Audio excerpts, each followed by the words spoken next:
Well, what about two? Stop. Okay, so the next thing I thought we could talk about was fronts. So I guess particularly in the mid-latitudes they're pretty important for our weather, and we've seen a few of them on our forecast for this week. And so we'll talk in some detail about fronts and how they come. So I guess I'll ask you, what is a front? Anyone want to hazard a definition of what a front is to you in your own research from your understanding? Any takers?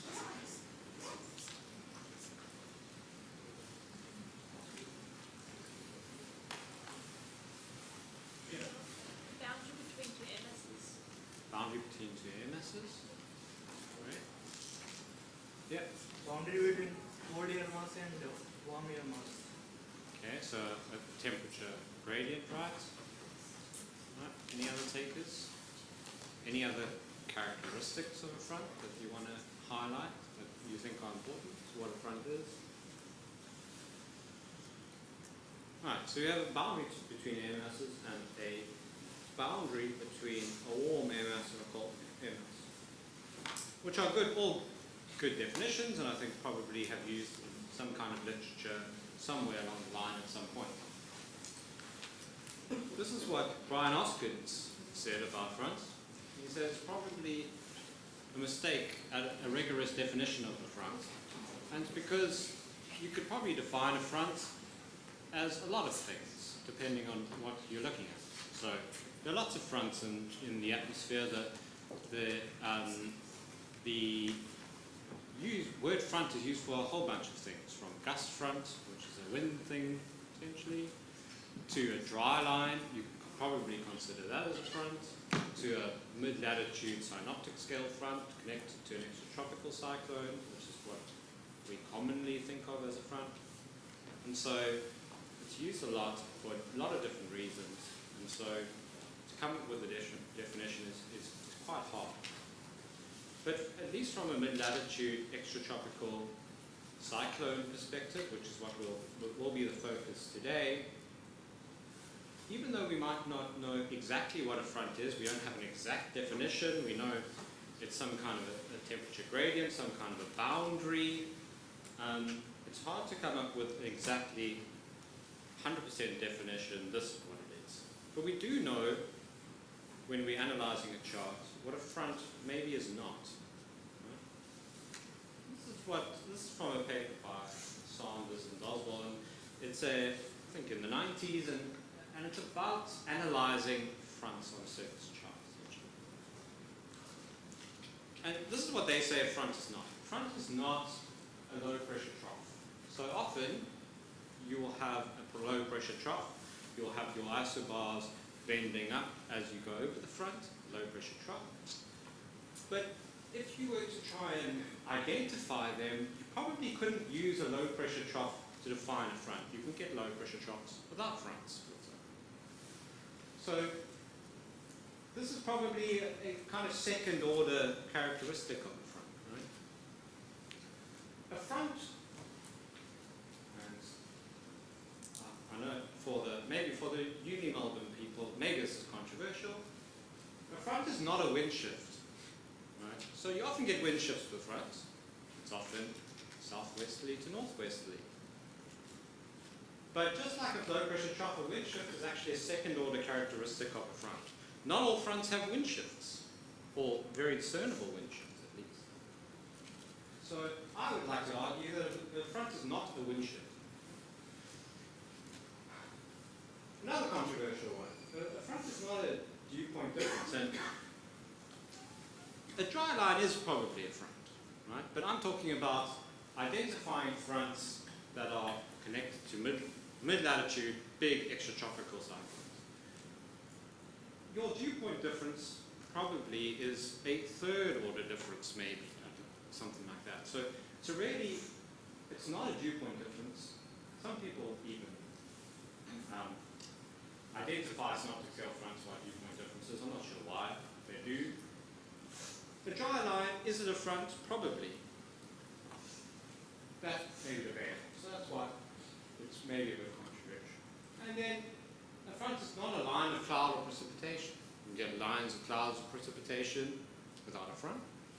Some kind of linear structure of cloud. It's not a front. And you can get fronts without lines of precipitation on clouds. Think of summer here in Victoria for the people who live here. You get cold changes all the time in summer, connected to fire weather. Generally, it doesn't have clouds or precipitation involved. So, even though we might not know exact definition of what a front is, we know that some of the characteristics of a front, but that's not what a front is necessarily. What a front is, this is a definition by Sawyer. A front, and he said a front should be considered not so much as a stable area of strong temperature contrast, like we said, but as an area in which active confluence of air currents of different temperatures is taking place. Right? So it's not necessarily that there's a temperature gradient, it's that you have an active coming together, if you want for a less scientific terminology, of two air masses of different temperatures. Right? And as we do that, as we tighten up this temperature gradient, as we bring these two air masses together, we sharpen up the temperature gradient. That is the process of creating a front, or frontogenesis. Right?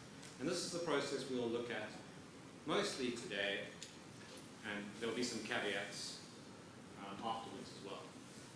But really what we're doing, we're taking two air masses of two different temperatures, and we're bringing them together, we're tightening up the temperature gradient, and we're sharpening up that temperature gradient, and we're producing a frontal zone.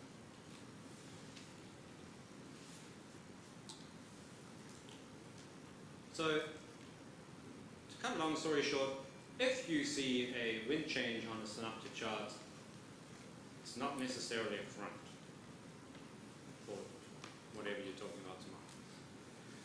So this is the kinematics of frontogenesis. So how does the flow field interact with the temperature gradient to sharpen it up or to destroy it to create a front? And that's what we will be discussing today. So mathematics again. So we have a thermal gradient, a gradient in the horizontal of potential temperature. How that changes in time is frontogenesis. So we're calling frontogenesis F here. How are we affecting the flow, ddt, big ddt, to change the potential temperature gradient? If this F is positive, right, we're increasing the temperature gradient. So we are sharpening up the thermal gradient, and we are creating a front. So it's frontogenetic. So we are generating a front. Of course, it's negative. We're destroying the temperature gradient. We are weakening the temperature gradient, and we are killing the front essentially, and we call that frontolysis or frontolytic.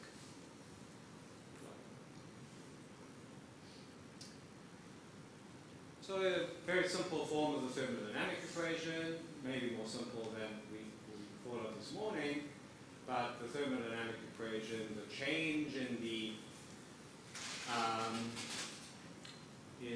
potential temperature gradient is not necessarily conserved because there's diabatic processes involved.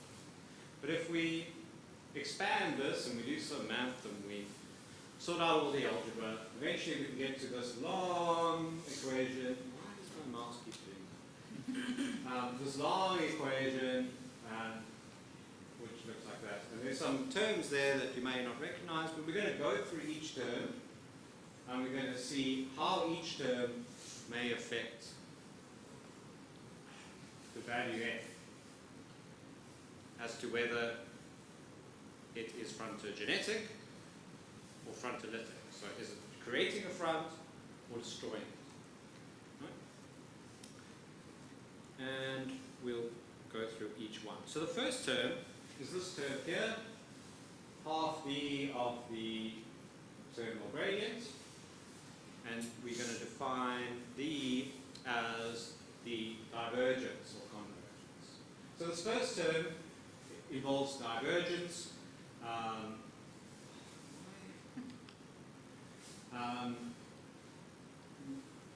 Now the dots, the flow field in the horizontal. And how does the convergence flow affect, or divergence affect the frontal zone? So we've got a little fake frontal zone.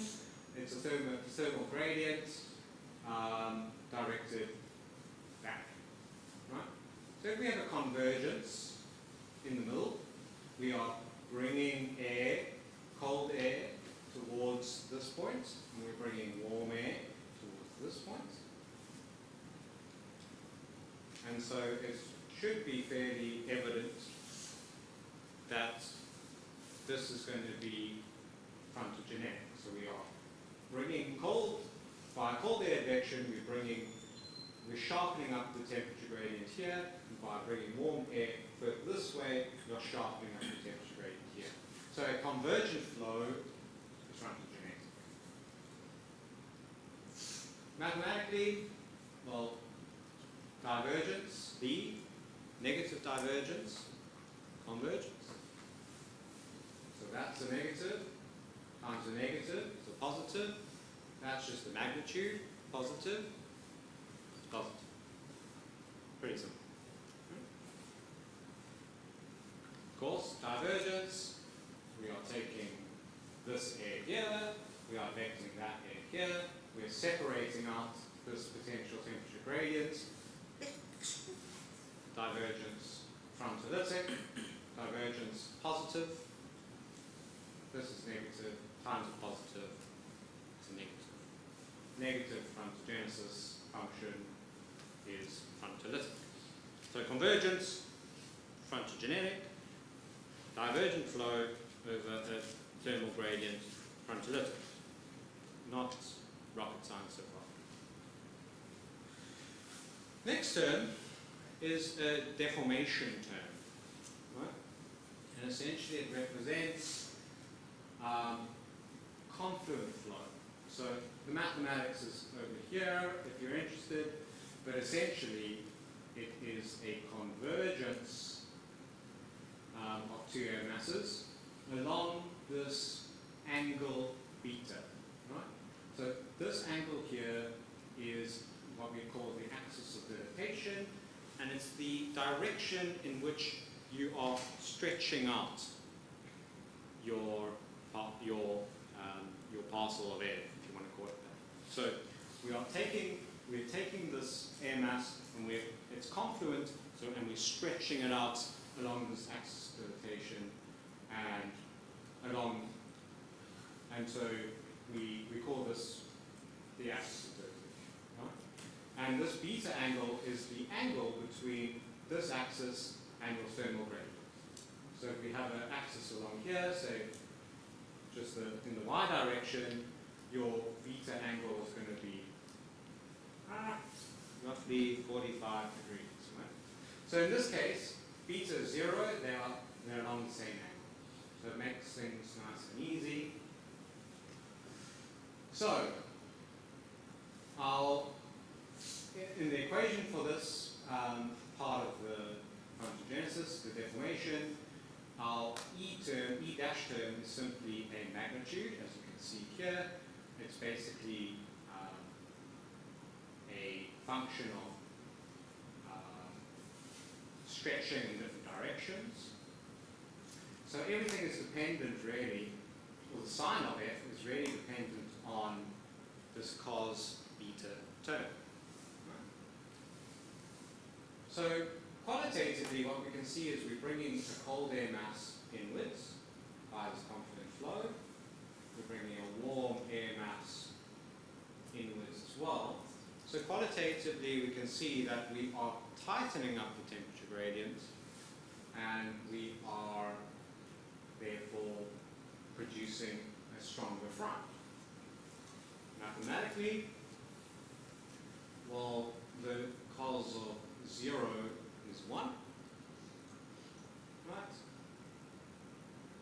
positive, positive, positive. Therefore this is positive, it's frontogenic. So if your angle of axis of dilatation is very small, close to 0, then you have frontogenesis.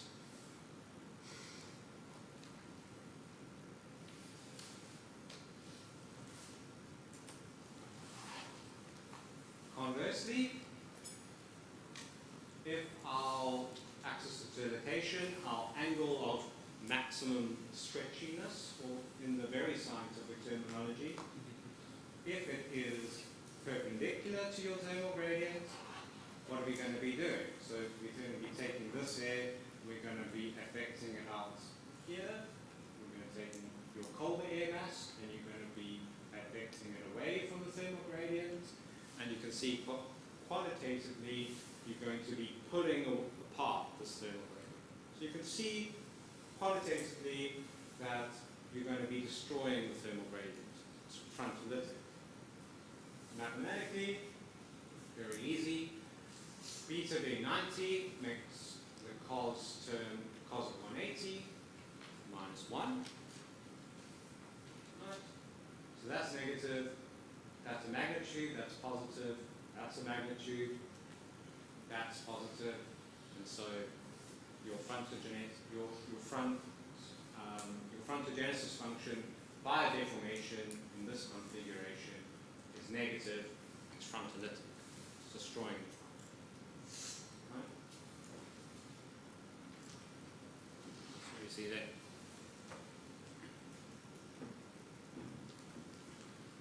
So in this situation, there's a kind of a critical angle of the axis of dilatation in which neither frontolysis or frontogenesis is going to take place.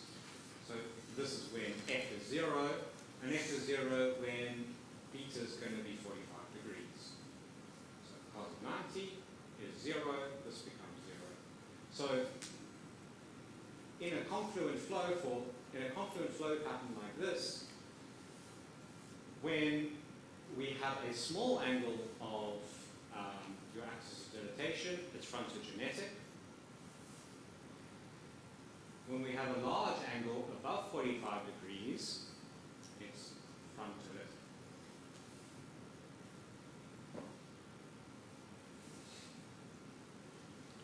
The third term is what we call a tilting term. It involves a horizontal temperature gradient. It involves your thermal gradient in the vertical, right? As well as your gradient in your vertical wind profile. Right? So we just, to make our life a little bit easier, we're just going to consider this in a xz plane, but it's perfectly reasonable to do this again in the yz plane, so you'll get the same answer. So let's assume we have this thermal gradient, it's tilting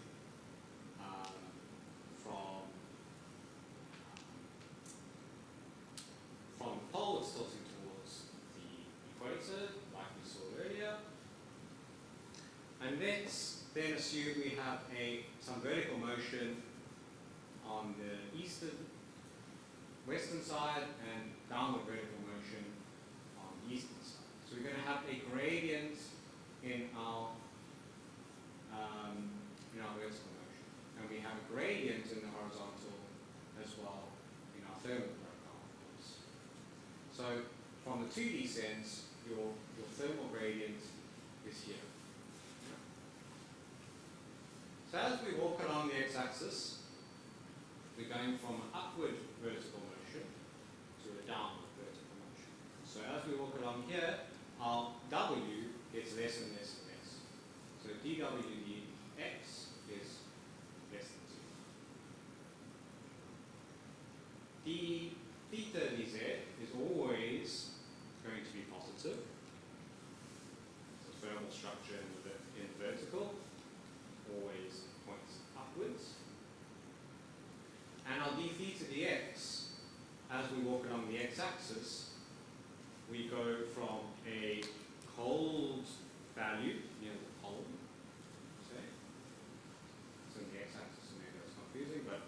we have cold air here, and we have warm air here. So we are increasing the temperature as we walk along the x-axis. So dT to the x is greater than 0. Right? So what do we have mathematically? Well, we have something less than 0, something greater than 0, something greater than 0. So this term is negative. That's magnitude, positive, times a negative is a positive. So your frontogenesis function is positive. Qualitatively, what's happening here? So we are taking this air, affecting this air, and we're bringing it towards the surface. Taking this air, we're taking it from the surface, and bringing it upwards. What happens to our thermal gradient is this. Cold air advection upward, warm air advection downward. And so we're tilting our thermal structure so that in the vertical, our temperature, or in the horizontal rather, our temperature gradient is tightening. Right? So, which is why it's called the tilting term. So we're taking our thermal structure, we're tilting it in the vertical, so it's much more vertically orientated. And by doing that, we are tightening the gradient in the horizontal. So it's frontogenetic. Right?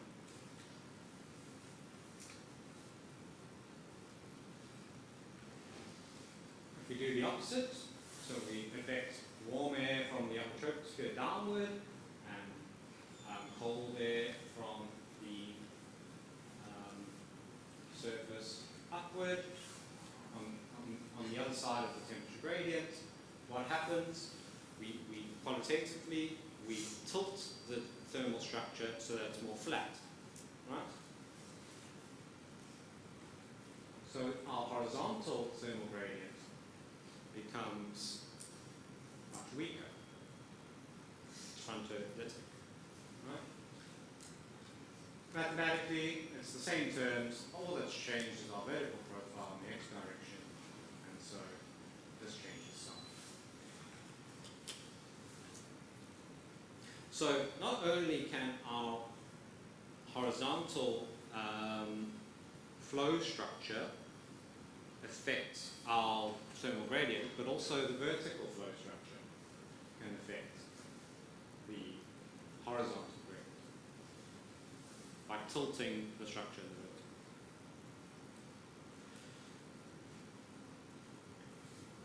The final term involves diabatic heating, Q dot. Right? And so let's look at this in the XZ plane as well, because it involves something vertical. So let's say we have a front, bends over like this, we have cold air behind the front, warm air ahead of the front. And like we so often do, we have some clouds building up in the cold sector. Right? Our thermal gradient goes from, in the x direction, goes from cold to warm. It's positive in this configuration. But there's now a differential in heating of how you're heating the Earth's surface. So you've got lots of heating here by the sun, less heating in the cold sector, and you've got clouds. Right? So you're not heating the surface of the Earth as much in the cold sector. What is the effect of that? Well, the effect of that is you're making the warm sector warmer. Right? And you are heating up the cold sector, but not as much because there's clouds. What happens to the thermal structure? Well, it tightens. Right? So you warm this up a lot, you don't warm this up so much, and you get a tightening of the thermal gradient, frontogenetic. Right? So diabatic processes also play a role in frontogenesis. Conversely, when the sun goes sleepy buys, the moon's out, radiative cooling sets in, you are now cooling the warm sector faster than you are cooling the cold sector because you've got clouds. Right? So this, the effect is this cools a lot more than this. Right? What happens to your horizontal thermal gradient is it weakens. This cools a lot, this cools a lot less, and so it weakens thermal gradient. And of course, you can play around with it, so where you have, if you have clouds in the warm sector, obviously, it's going to have an opposing effect. So diabatic processes also play a role in creating fronts, or at least strengthening or weakening fronts. Right. So that was those are the four terms. So we've got convergence, 2D flow, we've got confluence, also a 2D flow. A confluent flow that is parallel to the thermal gradient is going to strengthen the gradient. A convergent flow over the thermal gradient is going to strengthen the thermal gradient, right? There's a vertical component of it, so if you tilt the thermal structure, it's going to change the horizontal gradient. And if you heat things via diabatic processes, it changes the horizontal thermal gradient. All not rocket science, all kind of pretty self-explanatory. But that's how fronts are made, right?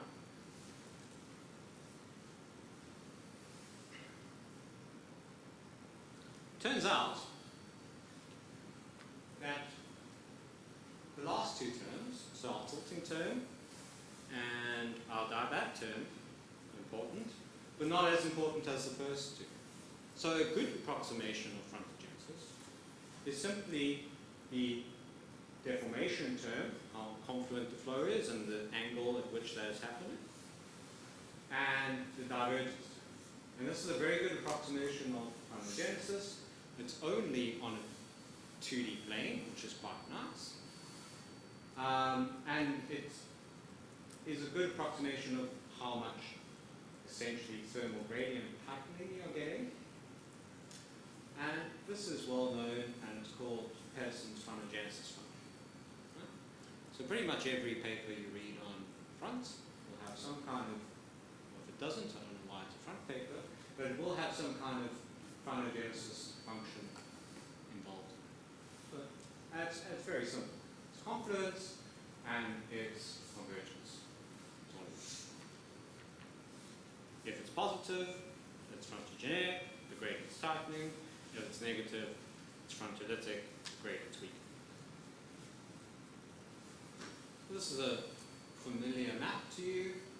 It's not of the recent forecast, but it's of sometime last year. Here we have a little cyclone. It's connected to some kind of a thermal gradient. So we have, I think it's theta contours in the blue and red. So we have some kind of thermal gradient here. Right? How can we expect the front to change with time? Well, what we have is confluent flow. So we have flow coming in like this. We have flow coming around the high like this. We have flow coming around this high, upstream of it, and we have flow coming around the low. Right? So we have confluent flow around the thermal gradient, and our axis of dilatation, the angle at which the stretchiness, the deformation is taking place, is along the thermal gradient roughly, or at least it's small. So we're bringing in cold air and we're bringing in warm air, and we are going to be tightening up this thermal gradient, and so we are strengthening the front because of the flow configuration. I don't know if I showed the last one. I didn't show the next time step, but I guess you'll have to believe me that it tightened. Maybe it doesn't, and that would be bad. The last thing I just thought I would mention, and kind of ties into what Michael will talk about, is that we've discussed now how the flow can change the thermal structure. But as we know, the thermal structure can also change the flow. Right? Your flow is dependent also on the thermal structure of what's going on. So we haven't taken into account that as we change the thermal structure, we're also going to be changing, that's going to have an imprint on changing the flow. Right? And I won't go into too much detail here because it would take away the thunder from the next lecture. But we need to consider essentially how the change in the thermal structure is changing the flow, which is then also going to have an influence on the thermal structure in the following time steps. So essentially what we do is we have a look at what we call a Q vector, and this is what will be discussed in the next lecture. So I'm just going to shamelessly present it here, and you'll see how it's come up with later. But if you look in the QG framework and you sort out all the equations, you can get to this Q vector. And what it shows is that you have a circulation which is a cross-frontal circulation that starts at the barrel. That is made up of ageostrophic fluxes and vertical fluxes. So around your front you have this ageostrophic vertical structure, and this affects the front. So I'm not going to go into any detail here really, but really it's a semi-geostrophic theory in the end. And it basically tells you that there is a cross-frontal, what happens in the front is that there develops a cross-frontal circulation, which you can assume, which you can approximate by a Q vector, which you'll hear about now. And it changes the thermal structure of the front as it develops. So I'm not going to go into any more detail than that, just to let you know that that is something that happens. So to first order approximation, it's simply the flow effect on the temperature gradient. Say 75% of frontogenesis comes from that, but there is also a feedback of the changing the thermal structure on the flow, and that is represented by a cross-frontal circulation, which is ageostrophic, which keeps it in balance, essentially. And that's all I'm going to share on fronts